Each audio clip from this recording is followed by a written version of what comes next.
abrindo o seu coração, pois Jesus agora vai falar grandemente com você. Pastor Augusto.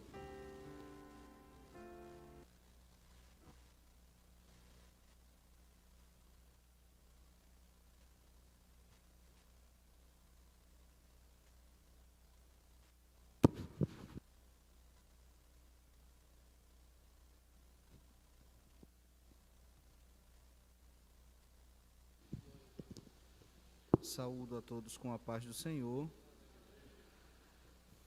Meus irmãos, podem tomar os seus assentos. Deus abençoe a todos. Quero convidá-los para a carta aos Romanos. Carta de Paulo aos Romanos.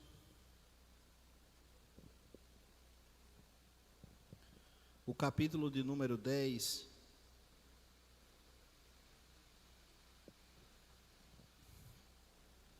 Quero fazer menção dos versículos 1 a 4.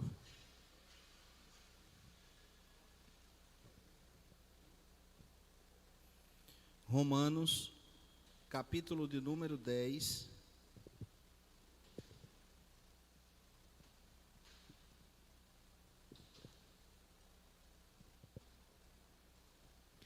E os versículos de número 1 a 4. Está escrito: irmãos, o bom desejo do meu coração e a oração a Deus por Israel é para a sua salvação, porque lhes dou testemunho de que têm zelo de Deus, mas não com entendimento.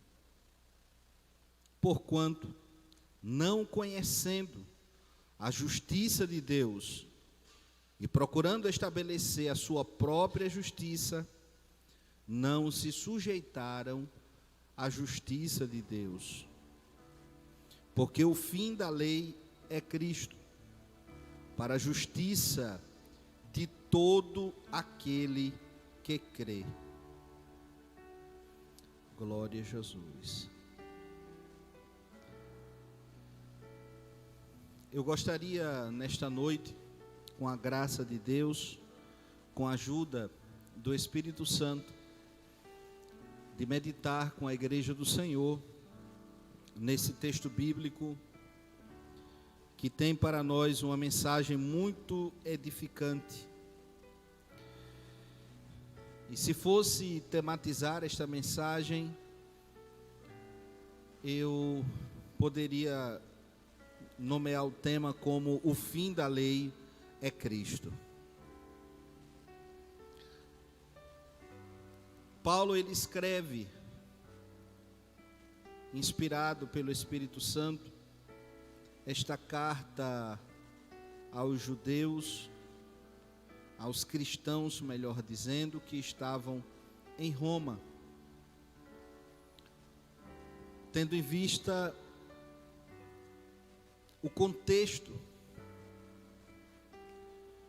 Naquele momento que Paulo escreveu a carta aos Romanos, esta que é considerada uma das principais pérolas de teologia do Novo Testamento, Paulo, ele escreve, meus irmãos, para aqueles cristãos que habitavam naquela região em Roma, aproximadamente no ano 57 depois de Cristo. Portanto, aproximadamente 27 anos depois da ressurreição de Jesus e depois da sua ascensão ao Pai. A igreja agora, depois de 27 anos de desenvolvimento, já não era mais aquela igreja de Atos, os capítulos iniciais, que estava ali em plena formação e com um número reduzido de cristãos. Não. Depois de 27 anos, por conta de um extraordinário investimento na missão, por conta de uma visão que todo crente tinha no Novo Testamento, que era uma visão que todo salvo ele era potencialmente responsável por compartilhar a mensagem do Evangelho. Sendo assim, meus irmãos, aqueles crentes inflamados pelo amor a Cristo, inflamados pelo Espírito Santo que neles habitavam, eles, por onde iam anunciando a palavra, comunicando a salvação na pessoa divina de Jesus. E Paulo, ele recebe de Deus inspiração para falar para a igreja do Senhor que estava ali em Roma.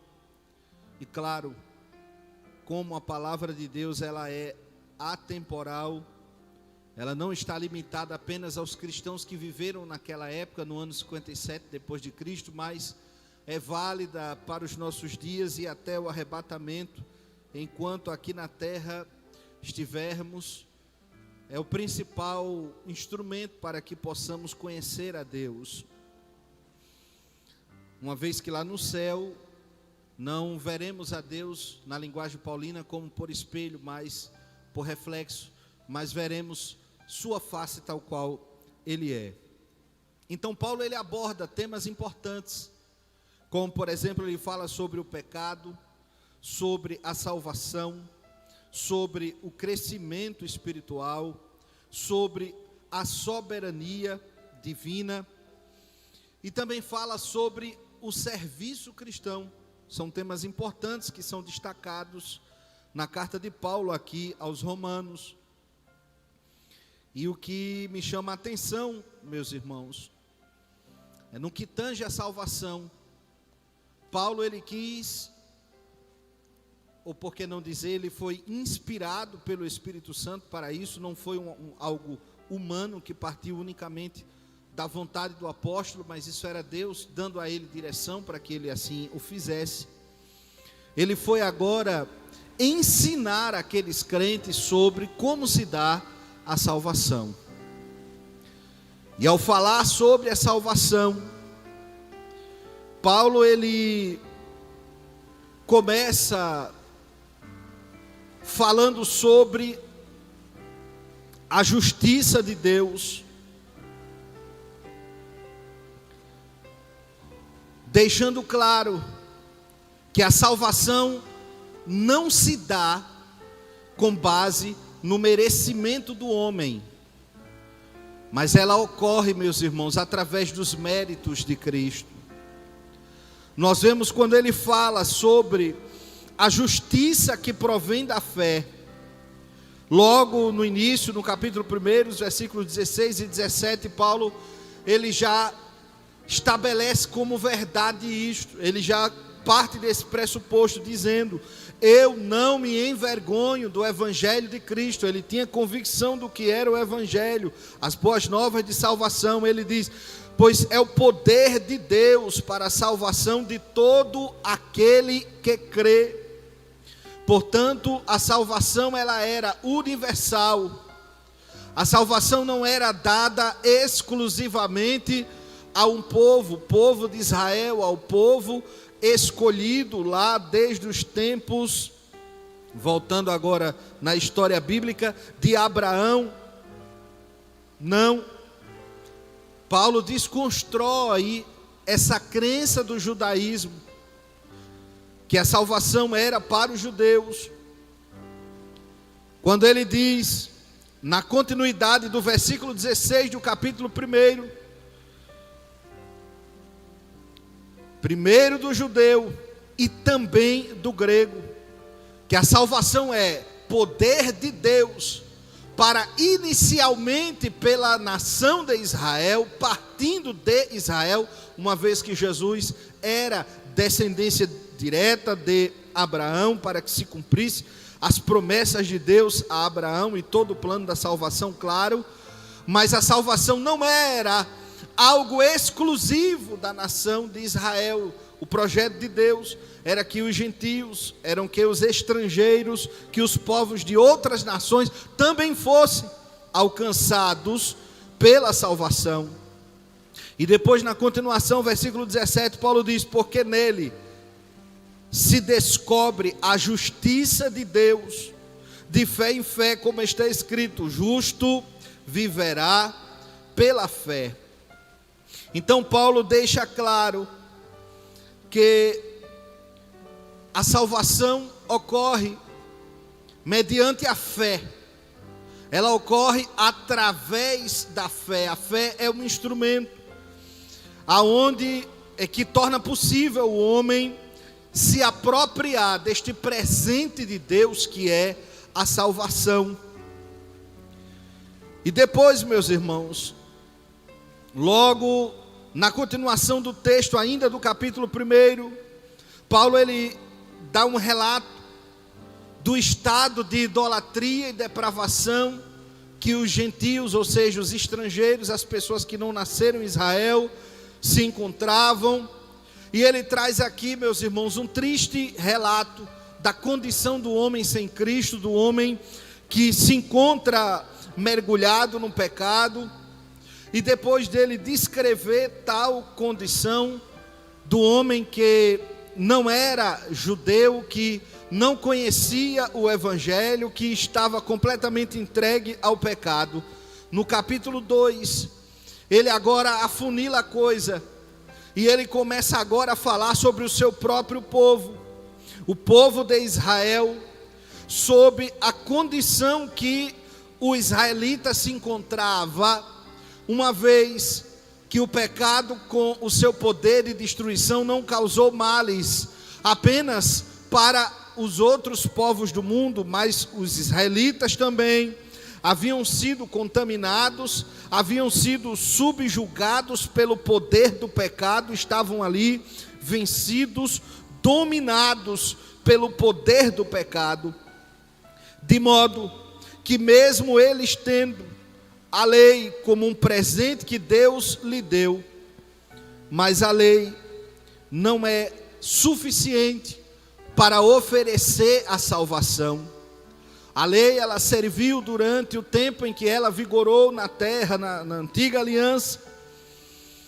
Ela cumpriu o seu propósito, mas ela não era definitiva, ela não era perpétua, ela era transitória, ela tinha um período histórico para estar em vigor, tendo em vista que Deus aprove a ele celebrar com a humanidade, realizar entre nós um pacto, um acordo, uma aliança, um compromisso, que sem sombra de dúvida era diferente de tudo aquilo que os judeus até então conheciam, pois eles estavam habituados com uma aliança, um pacto, um compromisso que era celebrado com o sangue de touros, o sangue de bodes, o sangue de animais. E agora Jesus ele veio, como disse João Batista no capítulo 1, versículo 29, o Cordeiro de Deus que tira o pecado do mundo, ocupando antes o lugar daquele animal, oferecendo por nós o sacrifício perfeito. E nós vemos, meus irmãos, que coisa extraordinária Paulo nos traz da parte do Senhor, no capítulo de número 2 em diante, quando ele continua essa narrativa acerca da salvação, e ele diz que os judeus não eram indesculpáveis no que tange ao pecado. Fala sobre a verdadeira circuncisão, fala sobre o privilégio que a nação de Israel recebeu no capítulo de número 3, por ter sido escolhida por Deus.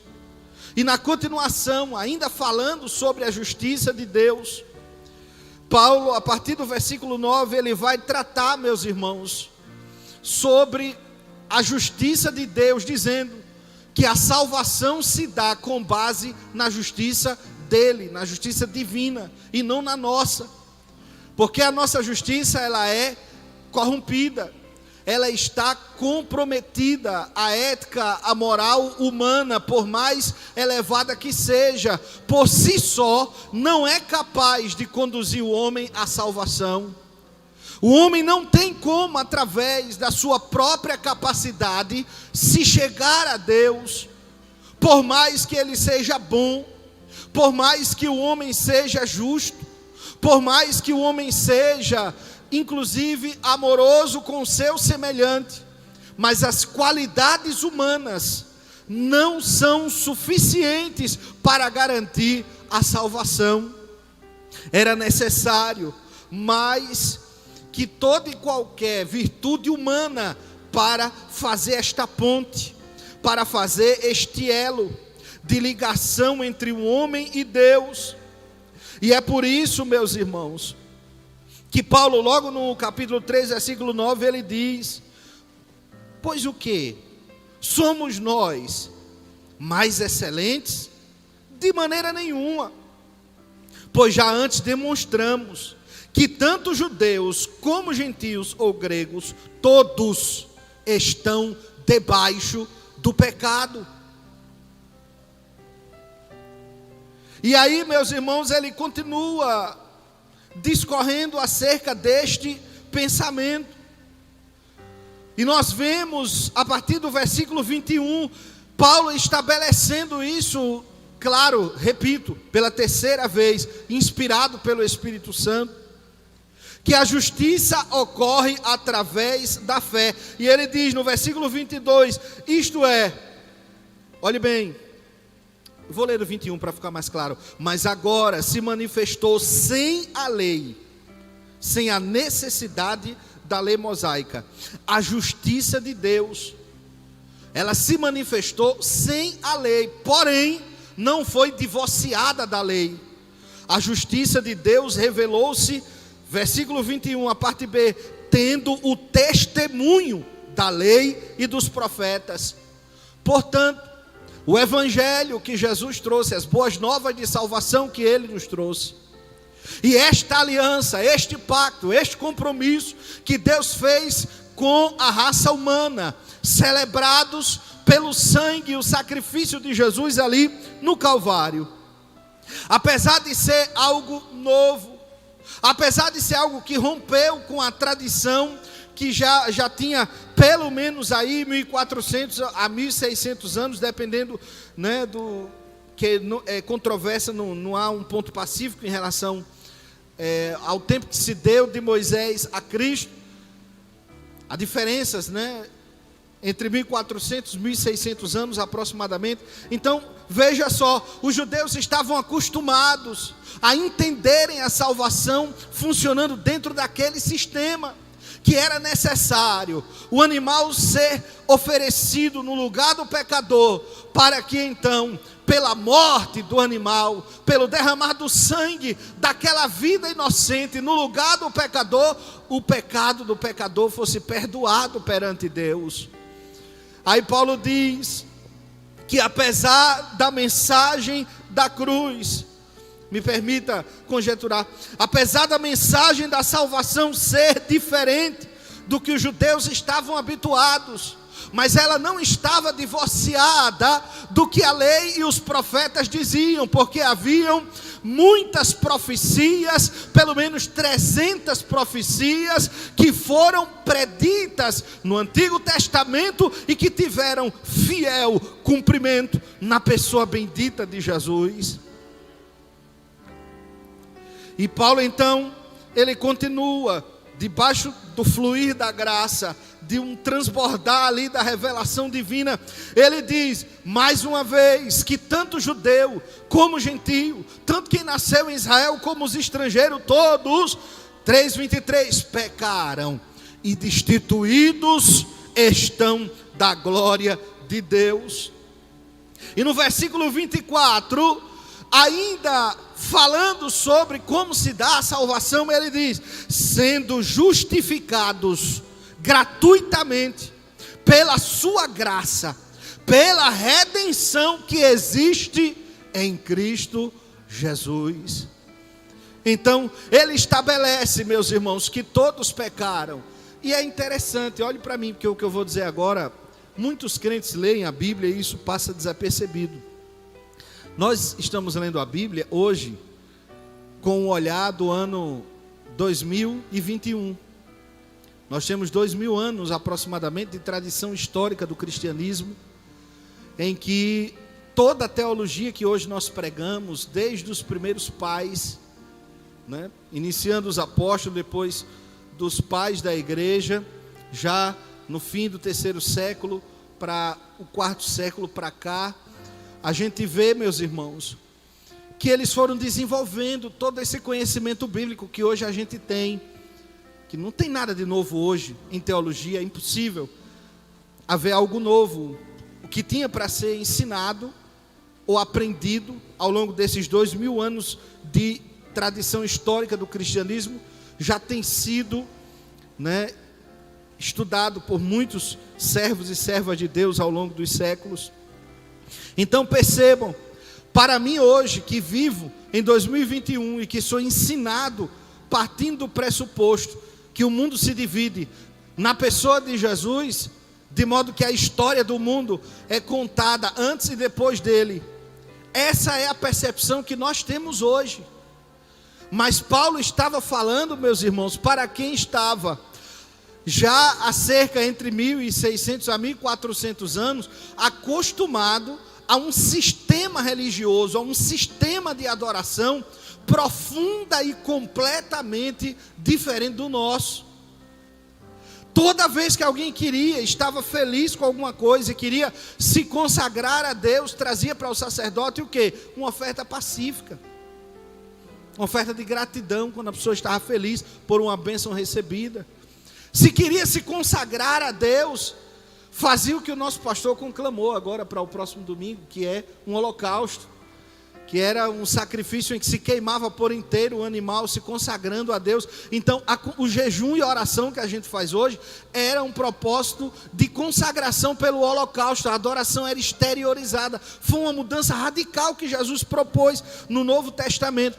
E essa mudança não se deu apenas da maneira de orar, da maneira de adorar, como do ritual do culto também, que foi amplamente modificado. No Antigo Testamento eles estavam acostumados, havia lá a figura do sacerdote, havia lá, depois da destruição do templo, a figura do chefe da sinagoga, que exercia a liderança espiritual, religiosa da comunidade ali onde eles estavam estabelecidos.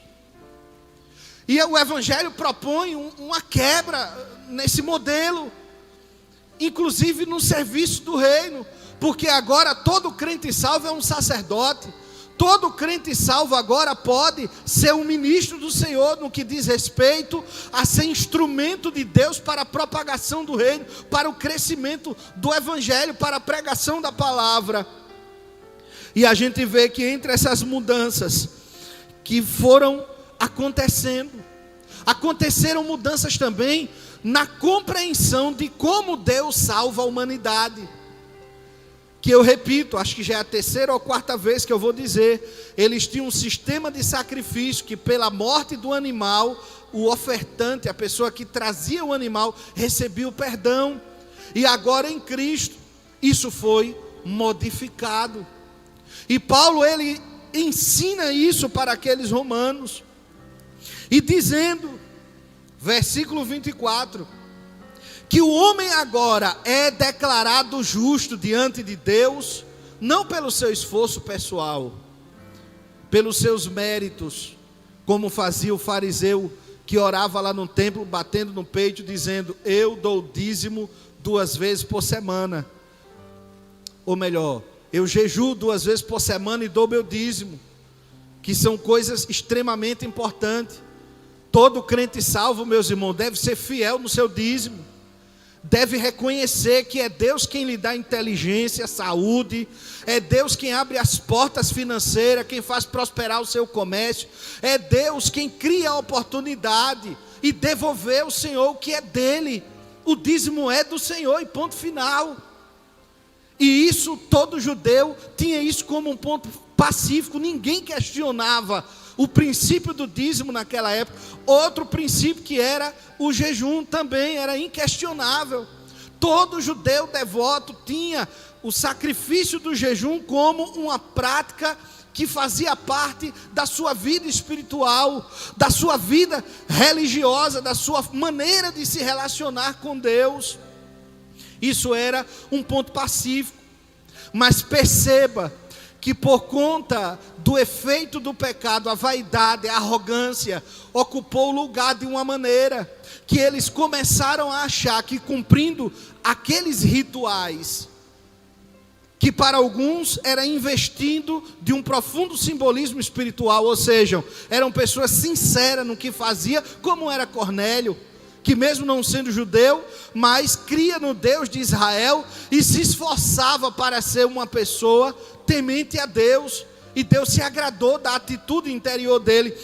Porém havia outros que não, que tinham essa adoração exteriorizada e eram vazios no interior, que confiavam apenas na sua própria justiça, que diziam assim: já dei meu dízimo, já jejuei, então eu posso agora pintar o diabo, porque minha obrigação com Deus eu já cumpri, eu já paguei, eu já estou bem com Deus, porque já jejuei e dei meu dízimo, mesmo que o coração estava cheio de ódio, de inveja, de mentira, de engano e de tantas coisas ruins. Então, quando Paulo está ensinando a esses crentes, aí Paulo diz: meus irmãos, a salvação não está baseada no merecimento de vocês. Não é porque você é bonzinho que você é salvo. Não é porque você é melhor do que o outro, não. A salvação só tem um critério, uma base, que é a justiça divina, que foi satisfeita através do sacrifício de Jesus. Ela está baseada no amor, na graça, no favor que nós não merecemos. É pura misericórdia, sem nenhuma outra explicação. É uma expressão da grandeza, da imensidão, do amor de Deus. E é por isso que, e aqui eu quero abrir um parênteses para dizer que o fato da salvação ser uma expressão do amor de Deus, da salvação ser oferecida não só para os judeus, mas para todos os povos do mundo, não significa dizer, meus irmãos, que não haja critérios, que qualquer um pode recebê-la de qualquer maneira, se valendo apenas, repito, dos seus méritos pessoais. Porque eu ajudo os pobres, porque eu dou esmola, porque eu sou uma pessoa de bom coração. Não tem gente que diz assim: nunca matei, nunca tomei a mulher de ninguém, nunca roubei o que é alheio. Aí já acha, e quando eu morrer, Deus me bota num bom lugar, por causa que eu durante a vida estou sendo bonzinho. Não funciona isso. O princípio bíblico é claro, versículo 23, todos pecaram, e todos estão destituídos, estão despidos, desnudos da glória de Deus. O pecado afasta, separa o homem de Deus. E no versículo 24 diz: sendo justificado gratuitamente pela graça. Ou seja, a salvação é de graça. Não precisamos pagar nenhuma soma de dinheiro por isso. É um presente que Deus dá, que vem através da graça, é por bondade, por misericórdia. E ele diz: em Cristo Jesus só existe um meio do homem se chegar a Deus, de ser justificado, é pela pessoa divina de Jesus. E ele diz, versículo 25, ao qual Deus propôs para a propiciação pela fé no seu sangue, no sangue de Cristo, para demonstrar a justiça de Deus pela remissão dos pecados que antes foram cometidos sob a paciência de Deus. Então Deus é tão misericordioso, é tão maravilhoso, que Ele permite, é a vontade permissiva, não diretiva, que o homem, na sua ignorância, usufrua seu livre-arbítrio como bem entende, né? Viva a sua vida como quiser. Mas Deus é tão extraordinário e glorioso, meus irmãos, que Ele preparou para nós esse privilégio de nós, pelo sangue de Cristo, nós termos a justiça de Deus satisfeita. E quando falo de justiça de Deus, deixe-me explicar. Deus é santo, e na sua santidade Ele determinou que todo aquele que pecar deverá morrer. A justiça de Deus em relação ao pecado é simples. Aquele que peca é digno de morrer como consequência do seu pecado. E isso gerou um problema, porque o pecado passou a todos. Então Deus, como não é pego de surpresa, e o plano da salvação não foi desenvolvido nas pressas, nas carreiras, no improviso, Ele já tinha desde a eternidade vislumbrado tudo, e por isso Ele já proporcionou, Ele já deu um mecanismo de satisfação da sua justiça, que foi provisório, foi temporário, enquanto durou o sacrifício de animais. A justiça de Deus era satisfeita de que maneira? O homem peca, tem que morrer, mas ia ter que exterminar a humanidade inteira. Então o que aconteceu? Desde Adão, um cordeiro foi lá sacrificado, da pele do animal foi tecido vestimentas, para que Adão e Eva pudessem usar. E foram perdoados por Deus. Se estabeleceu desde lá esse princípio de que um substituto morre no lugar do pecador. O animal morre substituindo a pessoa que oferece. Então toda vez que um judeu levava o animal para o sacrifício, ele colocava as mãos sobre o animal, o sacerdote orava, e naquele momento os pecados do pecador eram transferidos para o animal. E quando o sacerdote sangrava o animal, o pecador, que agora passou a ser o animal que antes era inocente, o animal morre no lugar do ser humano. E isso perdurou, meus irmãos, até Cristo. A partir de Cristo, houve uma profunda mudança no mundo espiritual, porque agora, versículo 25, Deus proporcionou o perdão dos pecados pelo sangue de Cristo, e não mais pelo sangue de animais. É o sacrifício perfeito que Ele ofereceu. E Paulo continua discorrendo acerca disso, até quando chega. Claro que o tempo não nos permite esgotar um assunto tão profundo como esse. No capítulo de número 10, nesses minutinhos finais que nós temos, aí Paulo ele fala sobre a justiça de Deus que precisava ser satisfeita. O pecador tinha que morrer. E a justiça de Deus na velha aliança era satisfeita quando o animal morria no lugar do pecador. E na nova aliança, quando Jesus morreu no nosso lugar, aí sim, a justiça de Deus, ela foi satisfeita. De modo que quando Deus olha para os salvos hoje, Ele não vê a justiça do Augusto. Ai de mim se Deus fosse me tratar pelos meus méritos. Eu seria lançado direto no inferno, meus irmãos, se a salvação estivesse baseada na minha própria capacidade. Qual é o homem que sozinho consegue vencer o pecado? Se fosse tão fácil vencer o pecado, Jesus não teria assumido forma humana, e sendo achado em forma humana, reduzido a si mesmo, a forma de servo, e sendo obediente até a morte, morte esta de cruz. Ele se personifica, ele torna-se homem, ele abre mão da sua glória divina na sua plenitude, permanece com a natureza divina, nunca deixou de ter a natureza divina, mas a glória divina na sua plenitude, claro, ele não, ao encarnar, ele abriu mão dela, ele esvaziou-se dela, de modo que ele era 100% homem, como qualquer um de nós, ao mesmo tempo que ainda era 100% Deus. E veja que coisa extraordinária, foi como homem que ele foi obediente ao Pai, que ele dependeu do Espírito Santo, que ele deu exemplo na oração.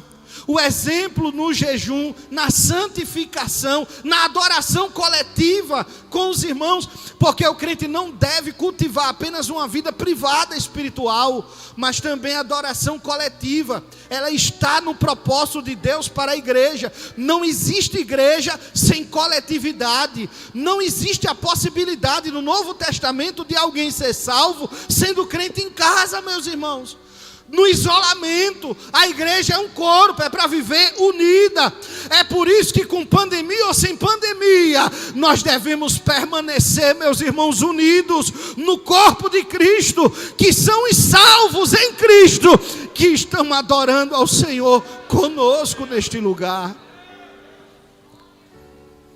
E aqui nós vemos, nesses 5 minutos que me restam, quando Paulo continua seu pensamento, e ele diz assim, meus irmãos, que o desejo do coração dele por Israel e sua oração era pela salvação dos seus compatriotas, dos seus conterrâneos. Paulo estava dizendo que o fato de alguém ter o sangue, lá no seu sangue, o DNA de Abraão, não lhe dá legitimidade, não lhe dá o direito à vida eterna.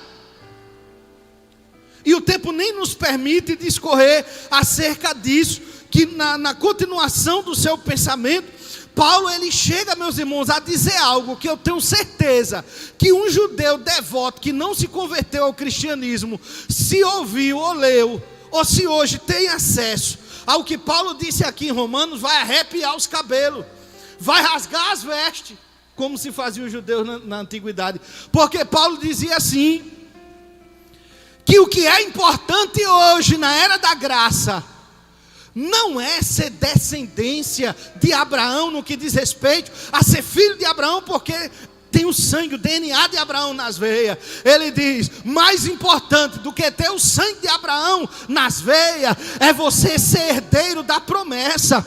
Promessa esta que passou a ser para a igreja de Cristo, para os salvos em Cristo, no mundo inteiro, de modo que hoje, todo crente salvo é herdeiro da promessa que Deus fez a Abraão. E isso eu imagino, um judeu hoje ortodoxo, ouvir um negócio desse, vai dar uma desinteria no juízo, né, irmão? Vai dar um nó cego assim, ele vai dizer, peraí, o que é que esses cristãos estão dizendo? Estão dizendo que o fato de eu ser filho de Abraão não me garante a promessa da salvação? É preciso ser salvo por intermédio de Cristo? Sim, Senhor, é exatamente isso que eu estou dizendo. A salvação se dá por meio da pessoa divina de Jesus.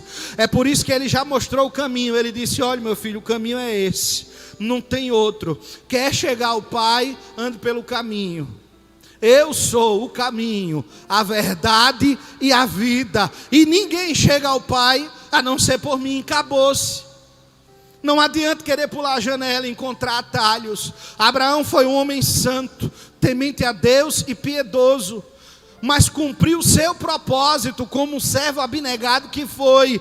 Ele nunca se propôs a ser o Salvador, nunca. Ele entendia o seu lugar, que era de adorador, de servo de Deus e nada mais. A salvação veio por intermédio de Cristo, Ele sim, que nos deu esse privilégio. E é por isso que Paulo diz categoricamente, dizendo, o fim da lei é Cristo. A lei durou até Cristo. Jesus, ele foi o cumprimento perfeito.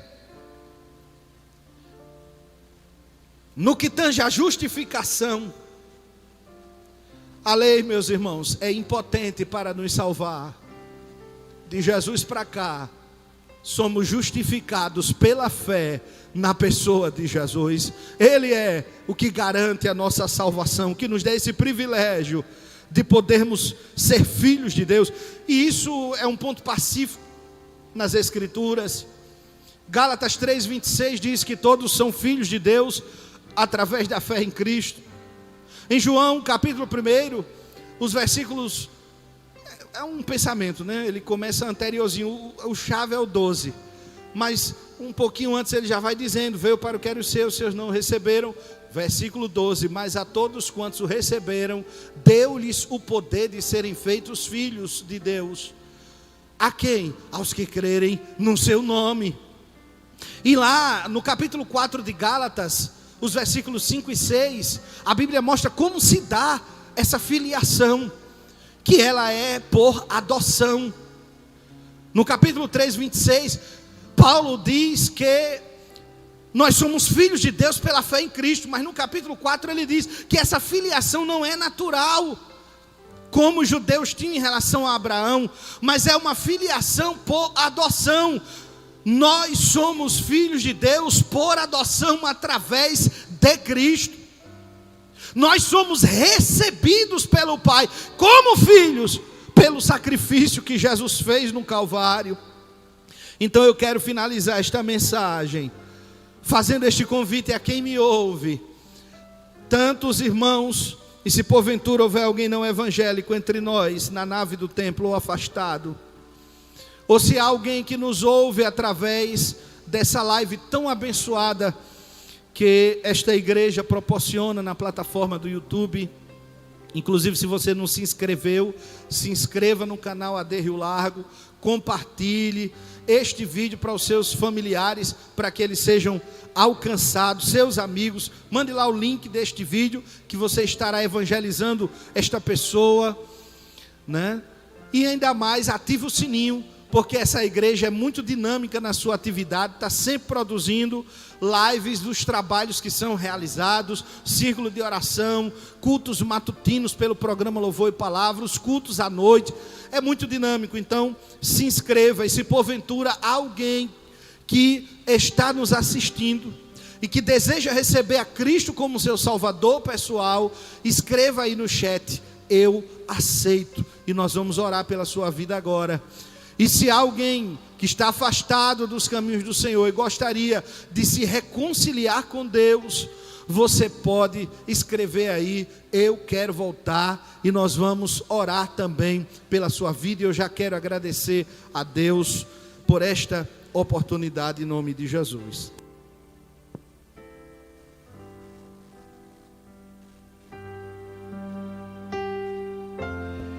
Amém. Boa essa palavra nesta noite.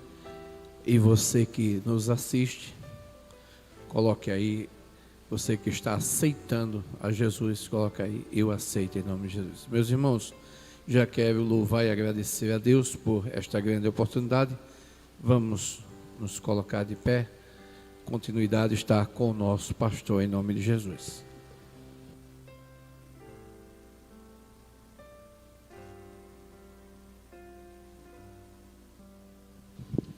Certamente ouvimos uma boa palavra, palavra de doutrina, de ensino. Isto nos leva a um crescimento sadio. Acabou de ser feita uma decisão. Silvia Helena, bem-vinda, Silvia Helena, à família de Deus.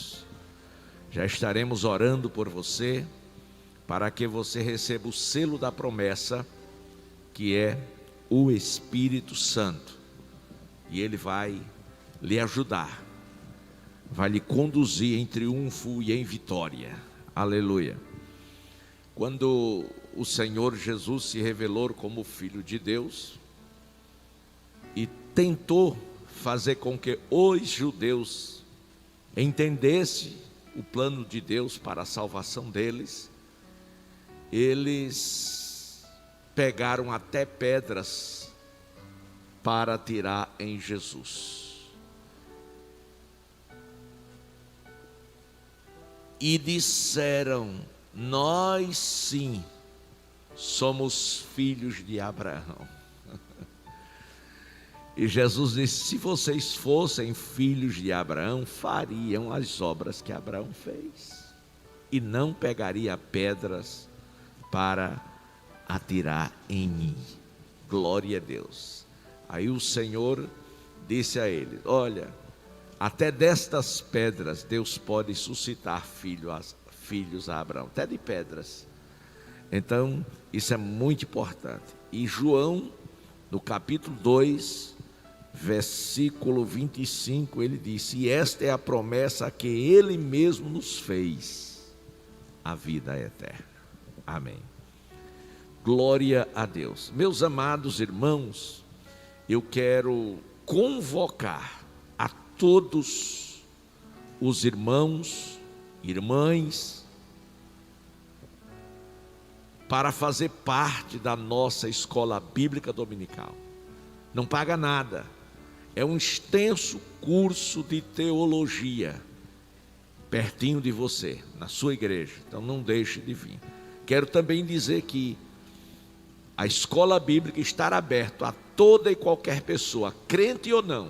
Se você quer aprender a palavra, venha para a escola bíblica dominical, todos os domingos, de 9 às 11 horas. E domingo próximo, atenção, senhores obreiros da sede e dirigentes de congregação do Campo do Rio Largo. Domingo, nós teremos um dia de oração e jejum. Não falte ninguém, oração e jejum. De 9 às 3 horas da tarde, de 9 às 15 horas. De 9 às 10 estaremos de joelhos conversando com Deus. De 10 às 11, aí sim, nós iremos receber o ensino da palavra de Deus, tá? Lição da escola bíblica dominical, de 9 às 10. As classes formarão normalmente, haverá chamada e tudo mais, e o ensino também será normal, sendo que de forma coletiva, glória a Deus, só na hora do ensino. E de 10 a 11 é o ensino, 9 às 10 oração. De 11 ao meio-dia, a gente volta a joelhos, oração. De meio-dia a 1 da tarde, teremos louvor e palavra e ensino, tá certo? De 1 às 2, oração outra vez, e de 2 às 3, ensino. Então você vai ter no domingo uma grande oportunidade de duas coisas mais importantes para a sua vida. Primeiro, conhecer melhor ao Senhor através da palavra. E segundo, ter uma maior e melhor comunhão com Deus através da oração. Quem entendeu? Aguardo todos no domingo. Quem precisa das orações? Sublime e eterno Pai, Deus de Abraão, de Isaque e Deus de Jacó, nossa gratidão por esta noite, por este culto, pela boa palavra que acabamos de ouvir, pelos louvores, e pedimos ao Senhor a bênção sobre os teus filhos. Oramos, Pai Santo, a Ti, agradecendo por esta decisão feita, Senhor, nesta noite, quando o Teu Espírito Santo, de uma forma extraordinária, visitou, Senhor, a Tua filha para a salvação, e ela fez a sua decisão. Agora, Pai Celestial, lhe ajude, Senhor, a permanecer nos Teus santos caminhos, lhe dê livramento, abençoe sua vida, realize os seus sonhos, em nome de Jesus. Amém. Elevo os meus olhos para os montes, de onde me virá o socorro? O Senhor guardará a tua entrada e a tua saída. O amor de Deus nosso Pai, a graça do Senhor Jesus e a doce comunhão do Espírito Santo seja com todos. Abraço paternal e beijo no coração.